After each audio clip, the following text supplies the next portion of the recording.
এই কুত্তার বাচ্চারা, তোর হিন্দু জাতের মারে আমি চুদি, নদীর ফুটাইন, তোর ভগবানের মারে আমি চুদি, তোর রাম মূর্তির মারে আমি চুদি, তোর কালী মূর্তির মারে চুদি, তোর দুর্গা মার মারে আমি চুদি, সুদ্দানির ফুটাইন, ঠিক আছে, খানকির ফুটাইন, তোর অল বাংলাদেশের ভিতরে যত হিন্দু আছে সবটির মারে আমি চুদি, ঠিক আছে। যদি পারস তোর বাপের কিছু করিস, নদীর ফুটাইন, ঠিক আছে, সুত মারানির ফুটাইন, অল পৃথিবীর ভিতরে যত হিন্দু আছে সবটির মারে আমি চুদি, ঠিক আছে, খানকির ফুটাইন, নদীর ফুটাইন। এই যে মনে কর যে এই যে এটা দেখছ খানকির ফুটাইন, এটা মনে কর দিয়া এরা মনে কর এটা দিয়া যদি তোর মার বুতার ভিতরে হান্ডা দেয় খানকির ফুটাইন, কেমন লাগবো? ব্যথা পাইবো? তোর হিন্দু জাতের মারে আমি গুয়া মারি।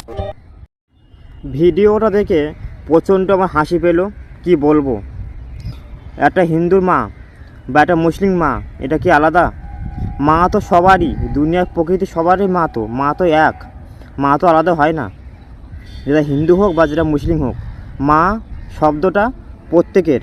আর এই আমাদের এখানে একটা হিন্দু মহিলা একটা মুসলিম ঘরে বিয়ে করেছে, তার একটা বাচ্চাও হয়েছে, সাথে সেই বাচ্চাটা কি সেই হিন্দু মাকে অবহেলা করবে, যে বাজে কথা বলবে, এরকম অশ্লীল ভাষা দেবে?